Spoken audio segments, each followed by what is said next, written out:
गरुड़ उवाच। गरुड़ जी ने कहा, हे तार्क्ष्य, मनुष्यों के हित की दृष्टि से आपने बड़ी उत्तम बात पूछी है। धार्मिक मनुष्य के लिए करने योग्य जो कृत्य हैं, वह सब कुछ मैं तुम्हें कहता हूँ।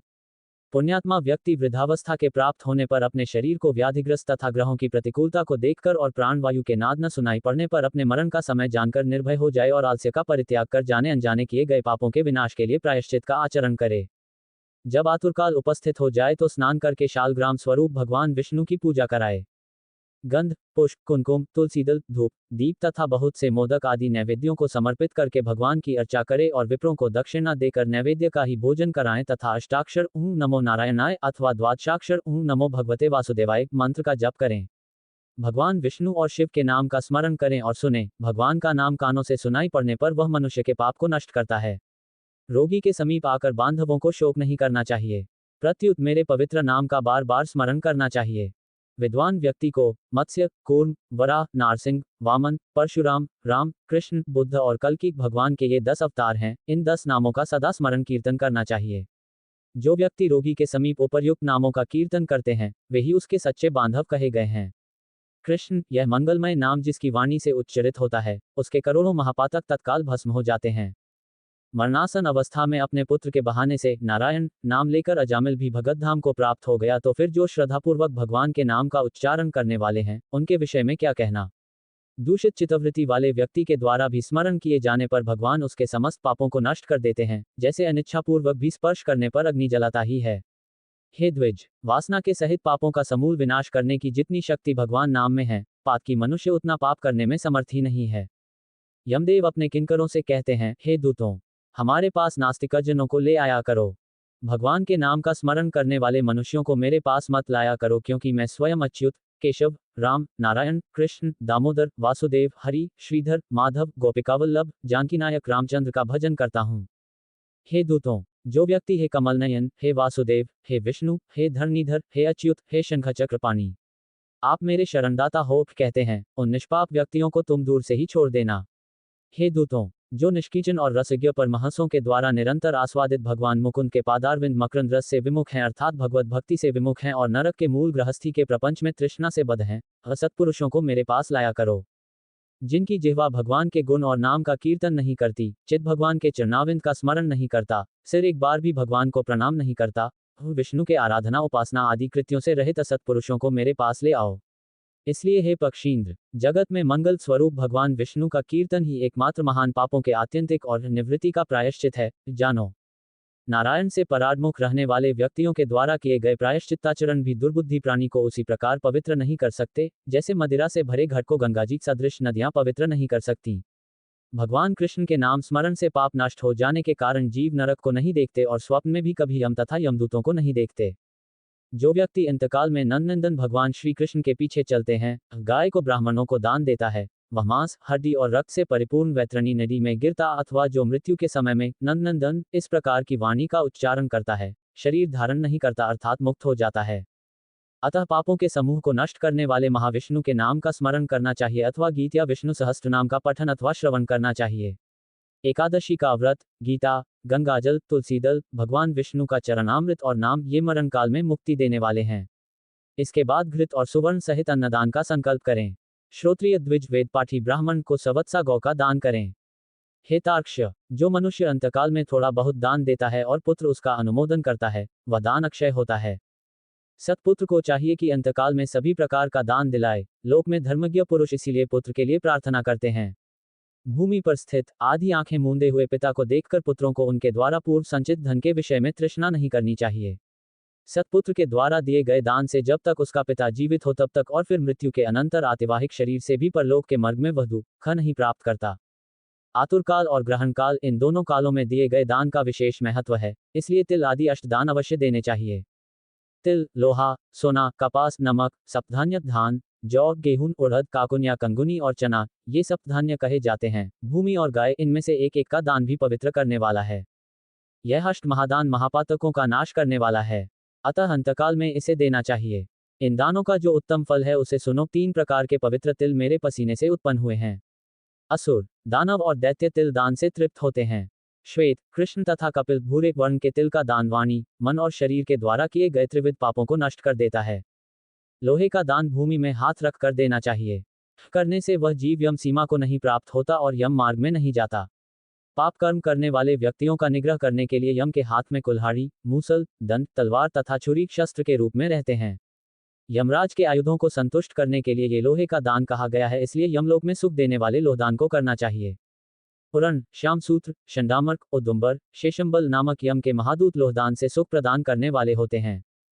हे तार्क्ष्य, परम गोपनीय और दानों में उत्तम दान को सुनो, जिसके देने से भूलोक, भुवरलोक, अंतरिक्ष और स्वर्गलोक के निवासी अर्थात मनुष्य, भूत प्रेत तथा देवगण संतुष्ट होते हैं। ब्रह्मा आदि देवता, ऋषिगण तथा धर्मराज के सभासद स्वर्णदान से संतुष्ट होकर वर प्रदान करने वाले होते हैं। इसलिए प्रेत के उद्धार के लिए स्वर्णदान करना चाहिए। हे तात, स्वर्ण का दान देने से जीव यमलोक नहीं जाता, उसे स्वर्ग की प्राप्ति होती है। बहुत काल तक वह सत्यलोक में निवास करता है, तदनंतर इस लोक में रूपवान, धार्मिक, वाक्पटु, श्रीमान और अतुल पराक्रमी राजा होता है। कपास का दान देने से यमदूतों से भय नहीं होता, लवण का दान से यम से भय नहीं होता। लोहा, नमक, कपास, तुल और स्वर्ण के दान से यमपुर के निवासी चित्रगुप्त आदि संतुष्ट होते हैं। सप्तधान्य प्रदान करने से धर्मराज और यमपुर के तीनों द्वारों पर रहने वाले अन्य द्वारपाल भी प्रसन्न हो जाते हैं। धान, जौ, गेहूं, मूंग, उड़द, काकुन या कंगुनी और सातवां चना, ये सप्तधान्य कहे गए हैं। जो व्यक्ति गोचर्म मात्र 100 गायें और एक बैल जितनी भूमि पर स्वतंत्र रूप से रह सकें, विचरण कर सकें, उतनी विस्तार वाली भूमि गोचर्म कहलाती है। इसका दान समस्त पापों का नाश करने वाला है। भूमि विधानपूर्वक सत्पात्र को देता है, वह ब्रह्महत्या के पाप से मुक्त होकर पवित्र हो जाता है। मुनीश्वरों ने देखा है। राज्य में किया हुआ अर्थात राज्य संचालन में राजा से होने वाला महापाप न व्रतों से, न तीर्थ सेवन से और न अन्य किसी दान से नष्ट होता है, अपितु वह तो केवल भूमि दान से ही विलीन होता है। जो व्यक्ति ब्राह्मण को धान्यपूर्ण पृथ्वी का दान करता है, वह देवताओं और असुरों से पूजित होकर इंद्रलोक में जाता है। हे गरुड़, अन्य दानों का फल अत्यल्प होता है, किंतु पृथ्वी दान का पुण्य दिन प्रतिदिन बढ़ता जाता है। भूमि का स्वामी होकर भी जो ब्राह्मण को भूमि नहीं देता, वह जन्मांतर में किसी ग्राम में एक कुटिया तक भी नहीं प्राप्त करता और जन्म जन्मांतर में अर्थात प्रत्येक जन्म में दरिद्र होता है। भूमि का स्वामी होने के अभिमान में जो भूमि का दान नहीं करता, वह तब तक नरक में निवास करता है, जब तक शेष नाग पृथ्वी को धारण करते हैं। इसलिए भूमि के स्वामी को भूमि दान करना ही चाहिए। अन्य व्यक्तियों के लिए भूमि दान के स्थान पर मैंने गोदान का विधान किया है। इसके बाद अंधेनु का दान करना चाहिए और रुद्रधेनु देनी चाहिए। तदनंतर ऋणधेनु देकर मोक्षधेनु का दान करना चाहिए। हे खग, विशेष विधानपूर्वक वैतरणी धेनु का दान करना चाहिए। दान में दी गई गौएं मनुष्य को त्रिविध पापों से मुक्त करती हैं। बाल्यावस्था में, कुमारावस्था में, युवावस्था में, वृद्धावस्था में अथवा दूसरे जन्म में, रात में, प्रातःकाल, मध्याह्न, अपराह्न और दोनों संध्या कालों में शरीर, मन और वाणी से जो पाप किए गए हैं, वे सभी पाप तपस्या और सदाचार से युक्त वेदविद ब्राह्मणों को उपस्कर युक्त दान सामग्री सहित सवत्सा और दूध देने वाली कपिला गौ के एक बार दान देने से नष्ट हो जाते हैं। दान में दी गई वह गौ अंतकाल में गोदान करने वाले व्यक्ति का संचित पापों से उद्धार कर देती है। स्वस्थचित्तावस्था में दी गई एक गौ, आतुरावस्था में दी गई 100 गाय और मृत्युकाल में चित्त विवर्जित व्यक्ति के द्वारा दी गई 1000 गाय तथा मरणोत्तर काल में दी गई विधिपूर्वक 1,00,000 गाय के दान का फल बराबर ही होता है। यहाँ स्वस्थावस्था में गोदान करने का विशेष महत्व बतलाया गया है। तीर्थ में सत्पात्र को दी गई एक गाय का दान 1,00,000 गोदान के तुल्य होता है। सत्पात्र में दिया गया दान 1,00,000 गुना होता है। उस दान से दाता को अनंत फल प्राप्त होता है और दान लेने वाले पात्र को प्रतिग्रह दान लेने का दोष नहीं लगता। स्वाध्याय और होम करने वाला तथा दूसरे के द्वारा पकाए गए अन्न को न खाने वाला अर्थात स्वयं पाकी ब्राह्मण रत्नपूर्ण पृथ्वी का दान लेकर भी प्रतिग्रह दोष से लिप्त नहीं होता। विष और शीत को नष्ट करने वाले मंत्र और आग भी क्या दोष के भागी होते हैं। अपात्र को दी गई वह गाय दाता को नरक में ले जाती है और अपात्र प्रतिग्रहिता को 101 पीढ़ी के पुरुषों के सहित नरक में गिराती है। इसलिए अपने कल्याण की इच्छा करने वाले विद्वान व्यक्ति को अपात्र को दान नहीं देना चाहिए। एक गाय एक ही ब्राह्मण को देनी चाहिए। बहुत ब्राह्मणों को एक गाय कदापि नहीं देनी चाहिए। वह गौ यदि बेची या बांटी गई तो 7 पीढ़ी तक के पुरुषों को जला देती है। हे खगेश्वर, मैंने तुमसे पहले वैतरणी नदी के विषय में कहा था, उसे पार करने के उपायभूत गोदान के विषय में मैं तुमसे कहता हूँ। काले अथवा लाल रंग की गाय को सोने के सींग, चांदी के खुर और कांसे के पात्र की दोहनी के सहित 2 काले रंग के वस्त्रों से आच्छादित करें। उसके कंठ में घंटा बांधे, तब कपास के ऊपर वस्त्र सहित ताम्रपात्र को स्थापित करके वहां लोहदन सहित सोने की यम मूर्ति भी स्थापित करें और कांसे के पात्र में घृत रखकर यह सब ताम्रपात्र के ऊपर रखें। ईख की नींव बनाकर उसे रेशमी सूत्र से बांधकर भूमि पर गड्ढा खोदे एवं उसमें जल भरकर वही ईख की नाव उसमें डाले। उसके समीप सूर्य की देह से उत्पन्न हुई धेनु को खड़ी करके शास्त्रीय विधि विधान के अनुसार उसके दान का संकल्प करें। ब्राह्मणों को अलंकार और वस्त्र का दान दें तथा गंध, पुष्प, अक्षत आदि से विधानपूर्वक गाय की पूजा करें। गाय की पूंछ को पकड़कर ईख की नाव पर पैर रखकर ब्राह्मण को आगे करके इस मंत्र को पढ़े।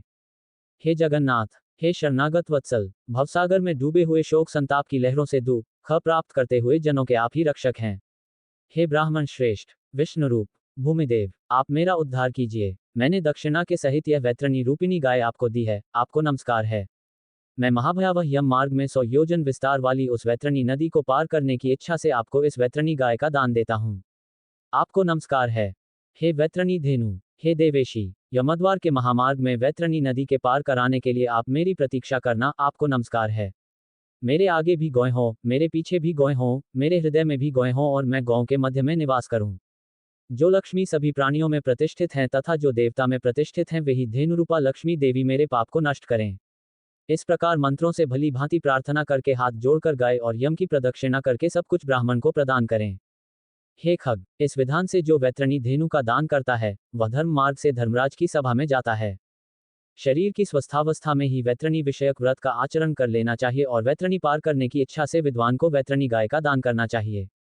हे खग, वैतरणी गाय का दान करने से महामार्ग में वह नदी नहीं आती, इसलिए सर्वदा पुण्यकाल में गोदान करना चाहिए। गंगा आदि सभी तीर्थों में, ब्राह्मणों के निवास स्थानों में, चंद्र और सूर्य ग्रहण काल में, संक्रांति में, अमावस्या तिथि में, उत्तरायण और दक्षिणायन, कर्क और मकर संक्रांतियों में, विषुव अर्थात मेष तथा तुला की संक्रांति में, व्यतिपात योग में, युगादि तिथियों में तथा अन्यान्य पुण्यकालों में उत्तम गोदान देना चाहिए। जब कभी भी श्रद्धा उत्पन्न हो जाए और जब भी दान के लिए सुपात्र प्राप्त हो जाए, वही समय दान के लिए पुण्यकाल है, क्योंकि संपत्ति अस्थिर है, शरीर नश्वर है, संपत्ति सदा रहने वाली नहीं है और मृत्यु प्रतिक्षण निकट आती जा रही है, इसलिए धर्म का संचय करना चाहिए। अपनी धन संपत्ति के अनुसार किया गया दान अनंत फल वाला होता है, इसलिए अपने कल्याण की इच्छा रखने वाले व्यक्ति को विद्वान ब्राह्मण को दान देना चाहिए। अपने हाथ से अपने कल्याण के लिए दिया गया अल्पवित्त वाला वह दान भी अक्षय होता है और उसका फल भी तत्काल प्राप्त होता है। दान रूपी पाथेय को लेकर जीव परलोक के महामार्ग में सुखपूर्वक जाता है, अन्यथा दान रूपी पाथेय रहित प्राणी को यम मार्ग में क्लेश प्राप्त होता है। पृथ्वी पर मनुष्यों के द्वारा जो दान दिए जाते हैं, यमलोक के मार्ग वे सभी आगे आगे उपस्थित हो जाते हैं। महान पुण्य के प्रभाव से मनुष्य जन्म प्राप्त होता है। उस मनुष्य योनि को प्राप्त कर जो व्यक्ति धर्माचरण करता है, वह परम गति को प्राप्त करता है। धर्म को न जानने के कारण व्यक्ति संसार में दुखपूर्वक जन्म लेता है और मरता है। केवल धर्म के सेवन में ही मनुष्य जीवन की सफलता है। धन, पुत्र, पत्नी आदि बांधव और यह शरीर भी सब कुछ अनित्य है, इसलिए धर्माचरण करना चाहिए। जब तक मनुष्य जीता है तभी तक बंधु बांधव और पिता आदि का संबंध रहता है, मरने के अनंतर क्षण मात्र में संपूर्ण स्नेह संबंध निवृत्त हो जाता है। जीवितावस्था में अपनी आत्मा ही अपना बंधु है, बार बार विचार करना चाहिए। मरने के अनंतर कौन उसके उद्देश्य से दान देगा, जानकर अपने हाथ से ही सब कुछ दान देना चाहिए, क्योंकि जीवन अनित्य है, बाद में अर्थात उसकी मृत्यु के पश्चात कोई भी उसके लिए दान नहीं देगा। मृत शरीर को काट और ढेले के समान पृथ्वी पर छोड़कर बंधु बांधव विमुख होकर लौट जाते हैं, केवल धर्म ही उसका अनुगमन करता है। धन संपत्ति घर में ही छूट जाती है, सभी बंधु बांधव शमशान में छूट जाते हैं, किंतु प्राणी के द्वारा किया हुआ शुभाशुभ कर्म परलोक में उसके पीछे पीछे जाता है। शरीर आग से जल जाता है, किंतु किया हुआ कर्म साथ में रहता है। प्राणी जो कुछ पाप अथवा पुण्य करता है, उसका वह सर्वत्र भोग प्राप्त करता है। इस दुखपूर्ण संसार सागर में कोई भी किसी का बंधु नहीं है। प्राणी अपने कर्म संबंध से संसार में आता है और फल भोग से कर्म का क्षय होने पर पुनः चला जाता है, अर्थात मृत्यु को प्राप्त हो जाता है। माता पिता, पुत्र, भाई, बंधु और पत्नी आदि का परस्पर मिलन प्याव पर एकत्र हुए जंतुओं के समान अथवा नदी में बहने वाले काष्ठ समूह के समान नितांत चंचल अर्थात अस्थिर है। किसके पुत्र, किसके पौत्र, किसकी भार्या और किसका धन, संसार में कोई किसी का नहीं है, इसलिए अपने हाथ से स्वयं दान देना चाहिए। जब तक धन अपने अधीन है तब तक ब्राह्मण को दान कर दे, क्योंकि धन दूसरे के अधीन हो जाने पर तो दान देने के लिए कहने का साहस भी नहीं होगा। पूर्व जन्म में किए हुए दान के फलस्वरूप यहाँ बहुत सारा धन प्राप्त हुआ है, इसलिए जानकर धर्म के लिए धन देना चाहिए। धर्म से अर्थ की प्राप्ति होती है, धर्म से काम की प्राप्ति होती है और धर्म से ही मोक्ष की भी प्राप्ति होती है, इसलिए धर्माचरण करना चाहिए। धर्म श्रद्धा से धारण किया जाता है, बहुत सी धन राशि से नहीं। अकिंचन मुनिगण भी श्रद्धावान होकर स्वर्ग को प्राप्त हुए हैं। जो मनुष्य पत्र, पुष्प, फल अथवा जल मुझे भक्तिभाव से समर्पित करता है, उस संयतात्मा के द्वारा भक्तिपूर्वक दिए गए पदार्थों को मैं प्राप्त करता हूँ। इसलिए विधि विधान पूर्वक अवश्य ही दान देना चाहिए। थोड़ा हो या अधिक इसकी कोई गणना नहीं करनी चाहिए। जो पुत्र पृथ्वी पर पड़े हुए आतुर पिता के द्वारा दान दिलाता है, वह धर्मात्मा पुत्र देवताओं के लिए भी पूजनीय होता है। माता पिता के निमित्त जो धन पुत्र के द्वारा सत्पात्र को समर्पित किया जाता है, उससे पुत्र पौत्र और प्रपौत्र के साथ वह व्यक्ति स्वयं भी पवित्र हो जाता है। पिता के उद्देश्य से किए गए दान से 1000 गुना, बहन के उद्देश्य से किए गए दान से 10,000 गुना और सहोदर भाई के निमित्त किए गए दान से अनंत गुना पुण्य प्राप्त होता है। दान देने वाला उपद्रवग्रस्त नहीं होता, उसे नरक यातना नहीं प्राप्त होती और मृत्युकाल में उसे यमदूतों से भी कोई भय नहीं होता। हे खग, यदि कोई व्यक्ति लोभ से आतुरकाल में दान नहीं देते, वे कंजूस पापी प्राणी मरने के अनंतर शोकगमन होते हैं। आतुरकाल में आतुर के उद्देश्य से जो पुत्र पौत्र सहोदर भाई सगोत्री और सुहृदजन दान नहीं देते, वे ब्रह्महत्यारे हैं, इसमें कोई संशय नहीं है। इस प्रकार गरुड़ पुराण के अंतर्गत सारोद्धार में आतुरदान निरूपण नामक 8वां अध्याय पूरा हुआ।